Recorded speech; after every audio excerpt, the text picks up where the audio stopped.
Okay, so practicing speaking ability. I'm going to talk about my lecture on bilingualism today. I've got my iPad just as a prompt so that I know where I'm going because I don't know the content as well as perhaps I would if I was delivering something like my own module. Okay, so the first thing that we were touching on was language acquisition in bilinguals, so someone who's been learning two languages from birth. And how do they discriminate between the two languages? For example, you learn English and Welsh. How do you know the difference between two L's as an L sound, like in parallel, and two L's as a cl sound, like in Clondidno or Clonberis, for example? How can you discriminate between those two when you are learning? Well, funnily enough, that's a complex task and a lot of children struggle with that. They make what is called an inclusion error, where you might ask a Welsh bilingual to spell the word there, and they might spell it D-D-E-R, because phonetically in Welsh that would be there. Because two D's, it says sound, there. And what you're seeing there is phonetics and grammatical rules being overgeneralized, which is a common mistake in language learning. And in fact, that does occur. There is some confusion there. And there was at one point an argument where people were saying, don't teach your child two languages, they'll be less academically intelligent. And that came mostly from a study which showed vocabulary in bilinguals when measured purely in English was lower, because it is a true effect that bilinguals will, or all children will learn vocabulary at the same rate. And if you're learning two languages, say you know 100 words, you would know 50 in English and 50 in Welsh when you're bilingual. But if you are only monolingual, you would by that point know 100 words in English, and that's quite consistent. However, there is no long-term academic effects to detrimental academic effects to bilingualism. So that is kind of the message of this process. That is very common, 2/3 of society being bilingual or over that. The other thing is that children reach linguistic developmental milestones at very similar points. For example, let me just find it. Yeah. For example, between 0 and 6 months, children are watching the eyes, and they are not really able to start producing any sounds. From 6 to 12 months, they're starting to watch the mouth, and they start producing their own sounds. And then from 12 months onwards, they look at the eyes again, because it's more important to have that social connection and build that social relationship for the child, right?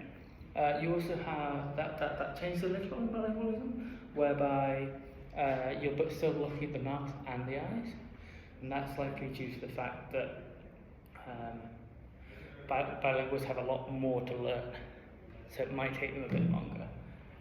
There are other milestones, such as when speech first occurs, when grammar is learned, the regression, actually, of understanding phonemes become more specific, so more applied to the language, because children are born with the ability to understand all phonemes, whereas as adults we are not able to differentiate and discriminate between all the phonemes of other languages, which is why it's particularly hard for English native speakers, monolinguals, to learn a language like Chinese, because not all the phonemes are apparent to our hearing, and that has to then be learned again.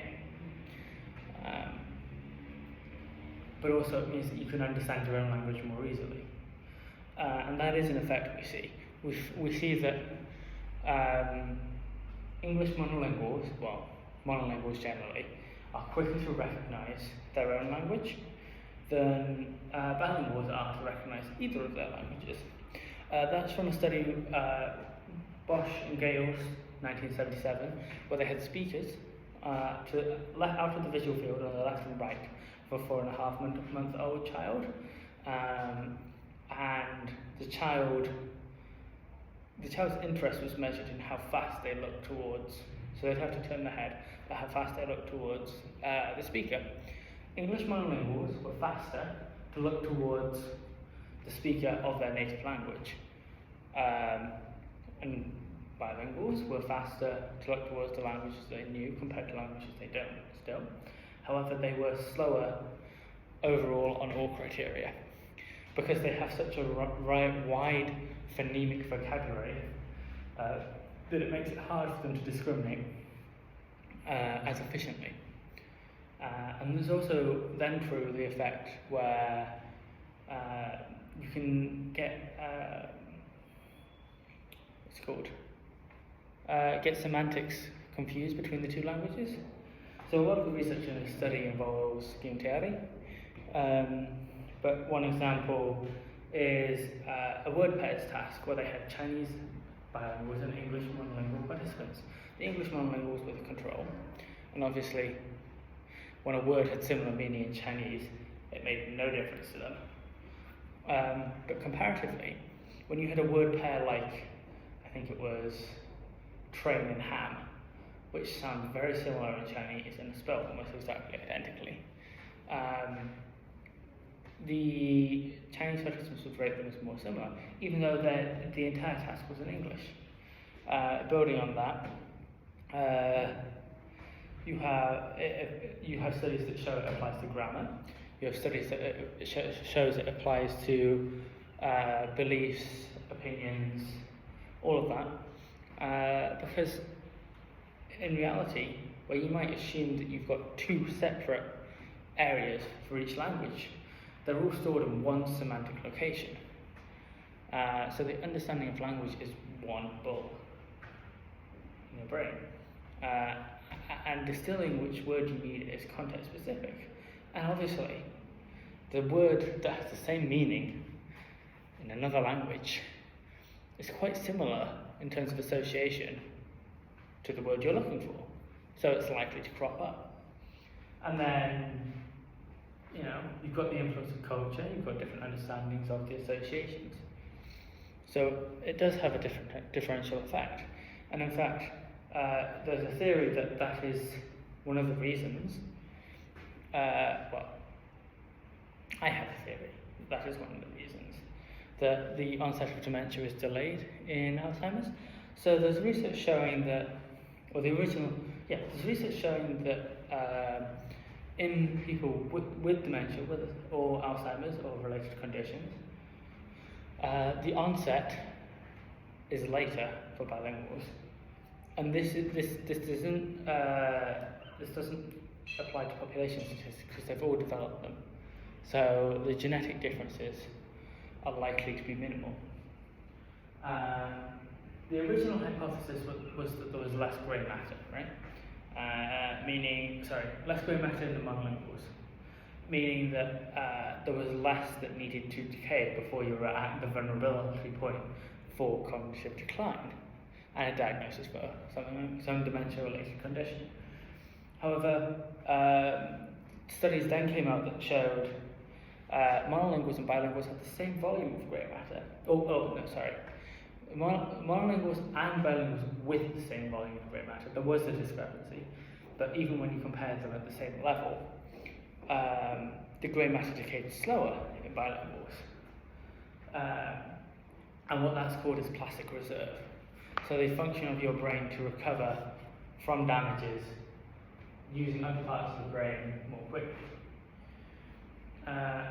And my hypothesis that the professor was interested in was that this might be a socio-cognitive function of the increased redundancy of language. So your ability to understand the same concept in different ways and describe it with multiple languages, or understand new related concepts that has built-in redundancy, say one of them were to become degenerate and be pruned away in your brain, it means you can still compensate or even refill that spot quite easily.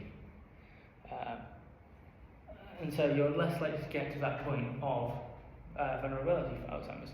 But beyond that, you've got the improved emotional health, the increased emotional granularity, and emotional granularity being the number of emotional instances that you have descriptors for. So that could be happy, sad, schadenfreude, bliss, whatever, jealousy, or an example that I got yesterday from Paloma, patronizing. So in Italian, they don't have a word for patronizing. So she was called nicknames by her brother and her father, and she didn't like it, but she couldn't explain why. But as soon as she moved to England and learnt the word patronizing, she understood immediately, and she could better understand and conceptualize that experience, and that meant that it was easier to talk about with them and come to a resolution, and also better feeling internally, right? So the increase, and that's anecdotal, but there is a wide range of research to show that increased emotional granularity will lead to decreased stress, increased physical health, and improved mood, which then increases longevity of neural and other tissues, making all degenerative conditions less likely to occur. Right? Anyway, sorry for that tangent. Anyway, yeah. So, where was I? Oh, differences. So I was talking about differences between monolingual and bilinguals in terms of language acquisition and language use in later life. So the thing about where you look relates to the McGurk effect, which is just using visual cues of how the mouth moves to understand speech. That's, intuitive. But there's another seminal paper by Kovacs and Muller, where so they have nonsense words that could be ki, or separated into three parts, somewhat similar. And it's an AAB type interval. So the two first phonemes are the same, and the third one is a variation. And that word would be associated with a reward on the left. The reward in this study was a colourful toy, because children of that age would find a colourful toy rewarding. And probably it was easy to use. So they had a colourful toy on the left. But then what they found, the difference between monolinguals and bilinguals, was that when they repeated this with a different phoneme structure, so ABA, so ki, and put the positive stimulus on the right, they found that the monolinguals couldn't generalize that rule, but the bilinguals were completely comfortable generalizing the rule to make a new exception, and they would preemptively look to the right, as opposed to the monolinguals, which would still preemptively look to the left because of the prior association. So what that shows is just the fact that basically bilinguals learn new rules that break the existing patterns more easily. Just taking my water.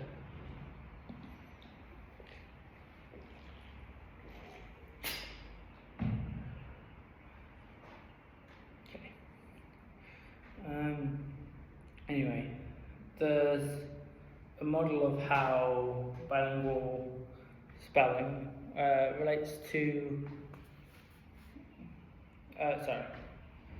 So then that was the majority of the lecture. Oh, yeah, the phonology thing. Learning a language from birth is a lot easier than learning a language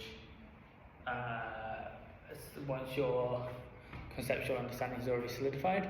There is Chomskyan arguments for an innatist idea here, but they're kind of human-centric, supremacist, almost theistic ideas. And anything that it claims to be evolutionary can be accounted for by consistencies in culture, so points of development, grammatical structure, because the main argument in support of Chomsky theory is that no language exists without consistent grammatical structure. But there is grammatical variation, for sure. And surely that would have to affect it. And beyond that, even, just because no language exists doesn't mean it can't exist. There's still variation. It's not like everyone hits it at the exact same point, which would be expected. But everything can be accounted for by cultural variation and cultural consistencies. And his theory is almost overly reductionist. There is no research, unfortunately, into whether or not you can manipulate the development of language by changing culture. That would be really interesting.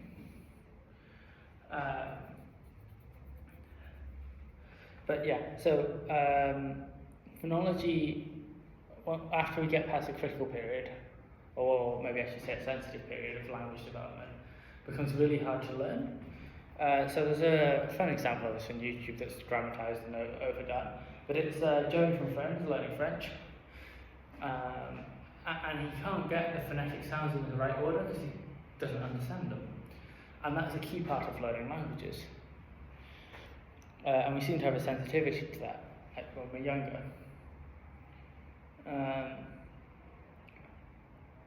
But that was basically the level of the lecture. And obviously there are modulating factors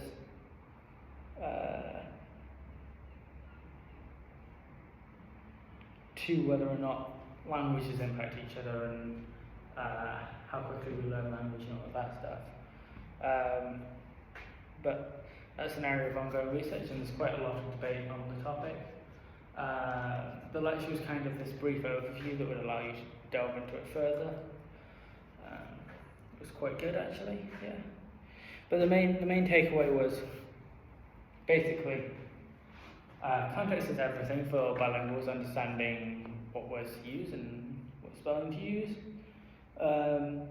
And that there are specific advantages to both monolingualism and bilingualism, but generally speaking, bilinguals fare better academically, conceptually, emotionally, so on. Obviously, generally speaking, because this is science, it deals with averages and data. Anyway.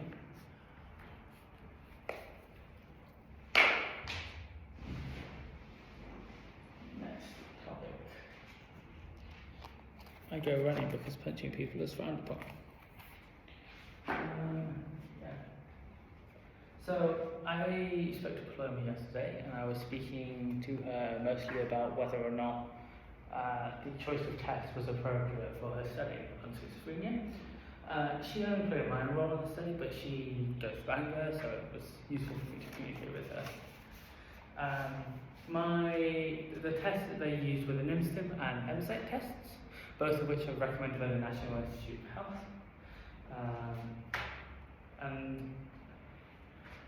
My concern with the tests was the fact that they're based on the concept that you can recognise an emotion, or that you can recognise emotion from facial expression, or that faces consistently express facial faces consistently express emotion. That's how you say stuff in English. Good job, I'm a psychology student, not a English one. Anyway, a language student, I should say. And so, obviously, caveat, all research and all people's opinions on research is somewhat biased.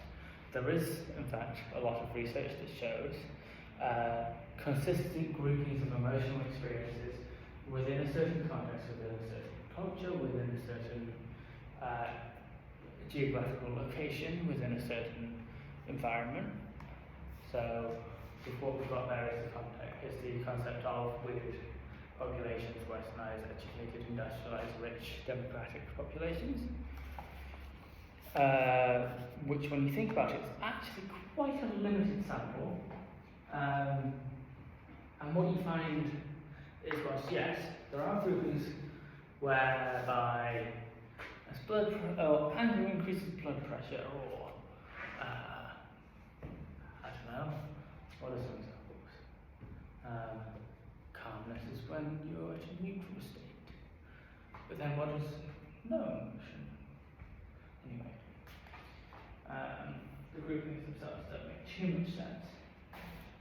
Anyway, there's a bunch of studies using facial electromyography, such as CASA 2017, SATO 2021, and Kalinsky and Sasico 2013 and 2023 respectively.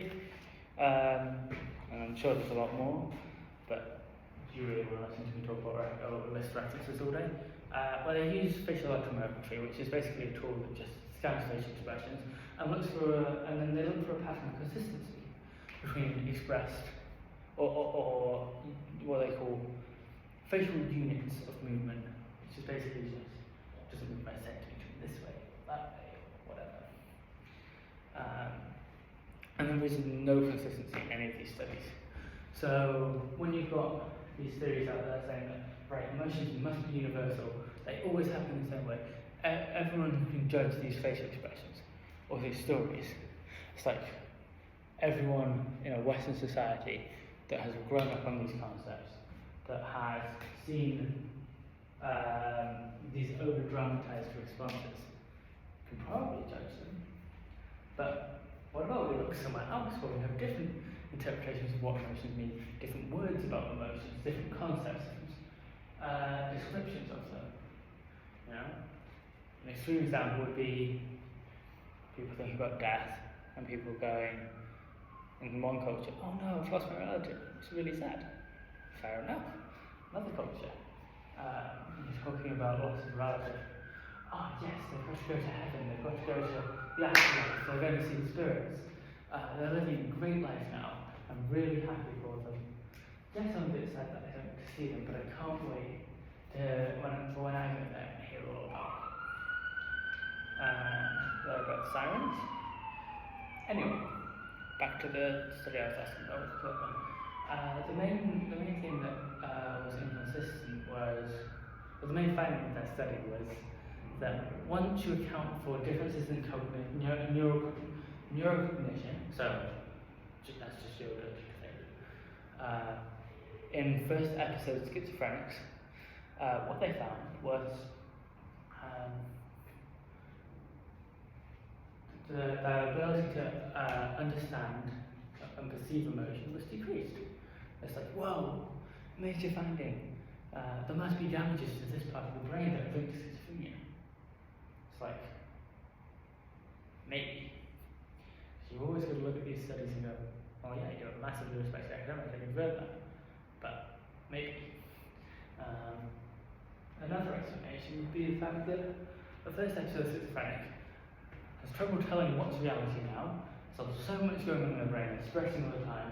They've got, their cognitive load is so high that they don't have time to think too much about all these decisions. Right?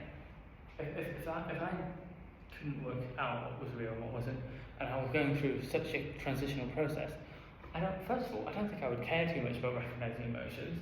I think I would have a lot of distraction, and therefore I'd be impulsive. I'd make these decisions really fast. And obviously, there's going to be less accuracy if you make a decision really fast. So that is an alternative explanation. And the finding also doesn't relate to a deficit in cognitive ability. It relates, under this explanation, if you will believe it, it relates to increased cognitive activity. And you start to ask, well, is there any proof for that increased cognitive activity? Yes. There are so many neuroimaging studies, fMRI, EEG, ERP, whatever you want. Take your pick, your favourite item. yes, there's all these studies that show whether or not, or that show that there is increased activity in cerebellum, frontal cortex, default mode network, everything. And so that explanation seems very plausible. And then you might question why does the National Institute of Mental Health use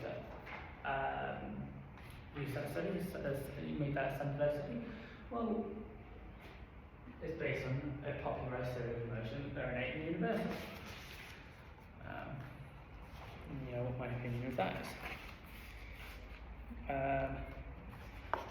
Anyway, our conversation then moved on to some quite interesting topics. Cognition, consciousness, chronology, that kind of thing. Chronology means the study of how the brain perceives time. Anyway, also something that might be interesting is the fact that there's no research into threat perception at all, anywhere. Or PhD students is currently studying that, and having to do studies from criminology, animal studies, there's just no research in humans. Because it's somewhat unethical to implant electrodes and scare humans, you probably wouldn't get ethical approval. But then there's some double standards there by the fact that we can cause negative emotions in participants anyway.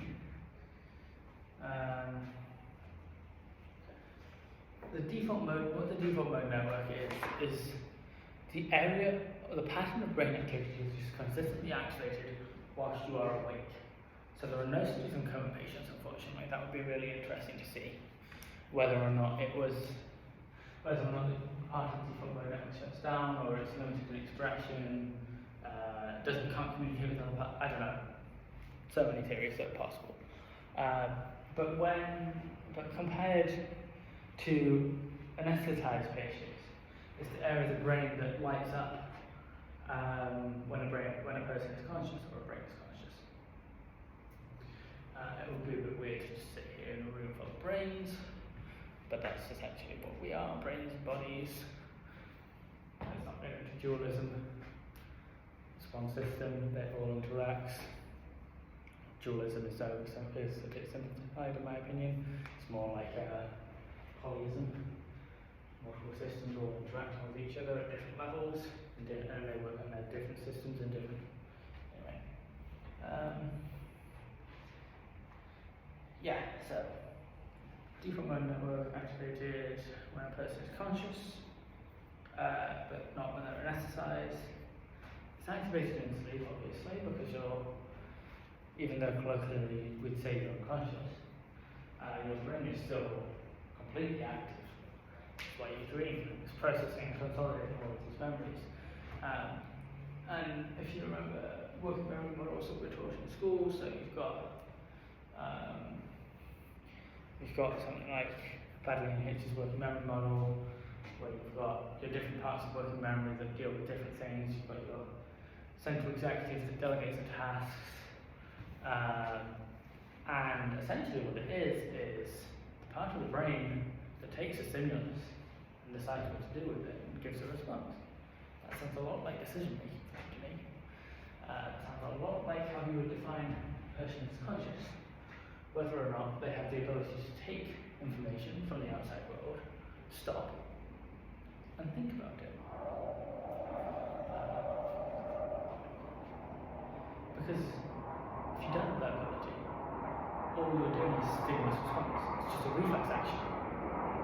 And that's what amoeba do, that's what computers do, that's what all of this stuff does, that we say is not conscious.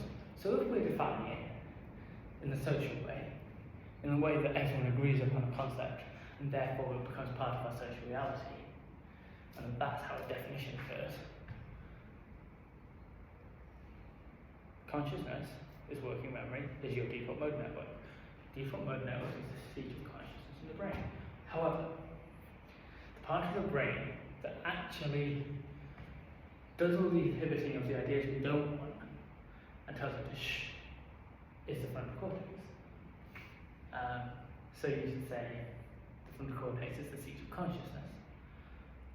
and the default mode network is working memory.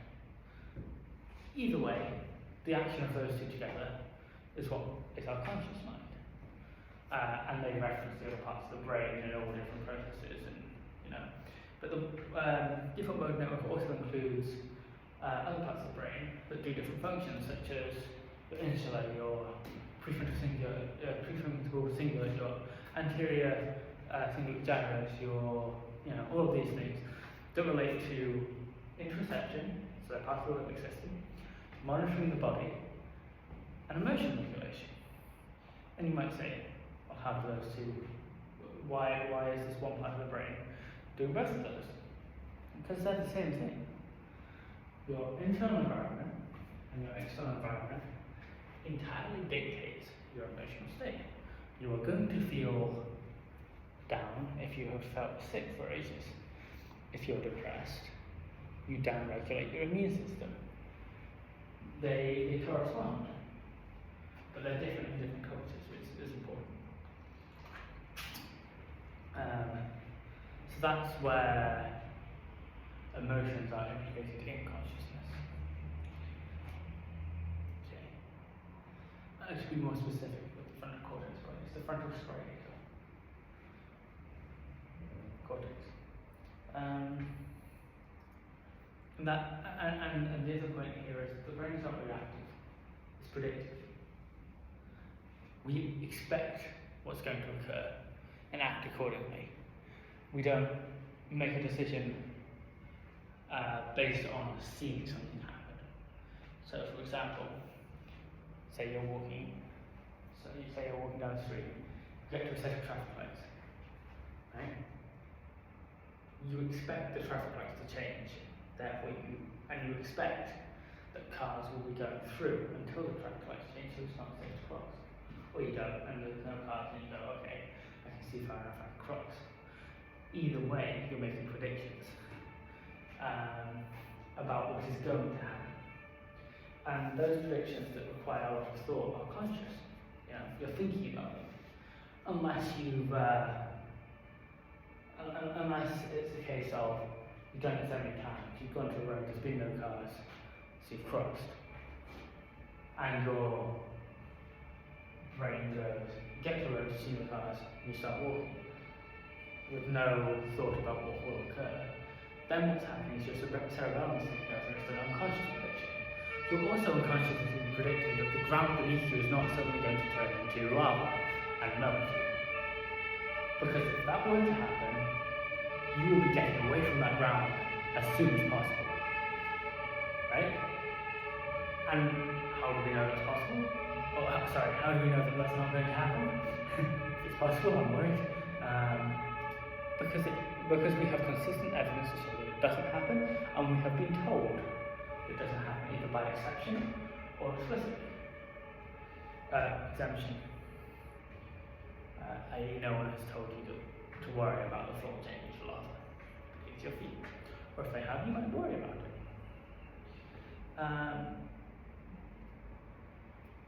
So that's how consciousness works in the brain. And obviously, you start talking about motivation, you start talking about emotion, you start talking about behaviorism, classical conditioning, operant conditioning. You expand this into other psychological theories, and it's important then to think about the fact that emotions mediate this. You can't have operant conditioning without, or classical conditioning, or any kind of conditioning without emotion. You need a positive reward, and emotions are immediately plotted on a positive or negative scale. That is something that is consistent and consistently understood at all ages across all cultures. Even in 0 to 4 month old babies, they were able to recognize and respond to positive and negative valence, but not emotional concepts, showing anatomy. Bang.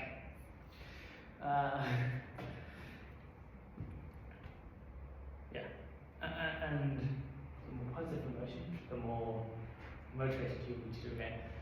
So dopamine has many functions, the popular one obviously being mood regulation, but that's usually oversimplified. And the other popular one being motivation.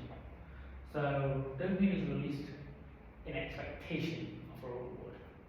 So there are some great studies with animals, with geese, where, or chimps even, where they take samples of dopamine levels and they classically condition them to, say, pull a lever and get a reward.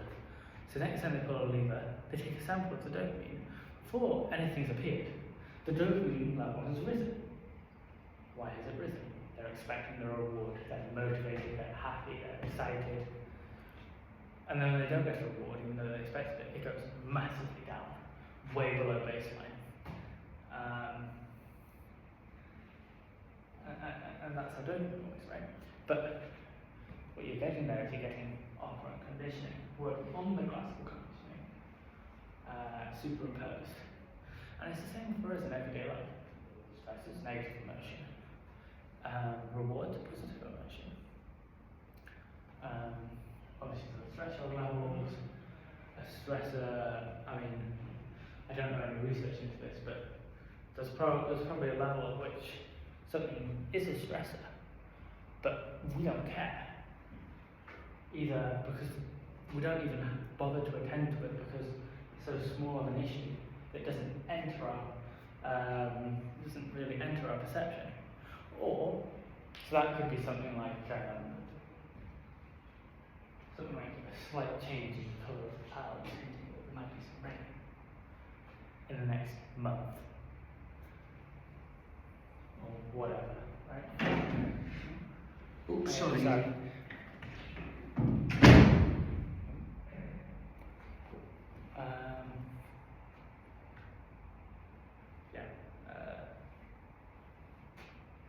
Or it could be the opposite. But at a certain level, probably don't much care for. It probably doesn't. Sorry, it's correct now. Doesn't warrant a response, an emotional response, because it's got minimal effect on our life going forward and going back.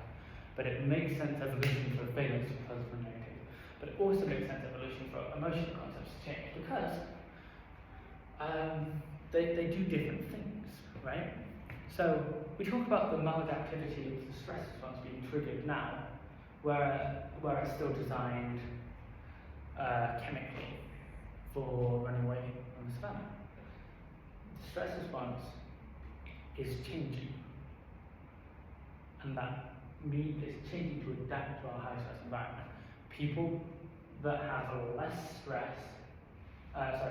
physical activation, and less shortening of the telomeres from stress, and less chronic stress activation, are being selected for, to an extent. This is mediated by culture, but what that means is that stress as an emotion is likely to change. And indeed, in some cultures, you see stress purely as a motivator. You see, oh no, I am worried. And then, all of these are toxic cultures. You're worried? Get out there and do something about it, kind of thing. It's like, okay, that's good, that works for this environment. But then you get it where you have something like, I'm stressed because I just lost my friends. Hello, are you in here?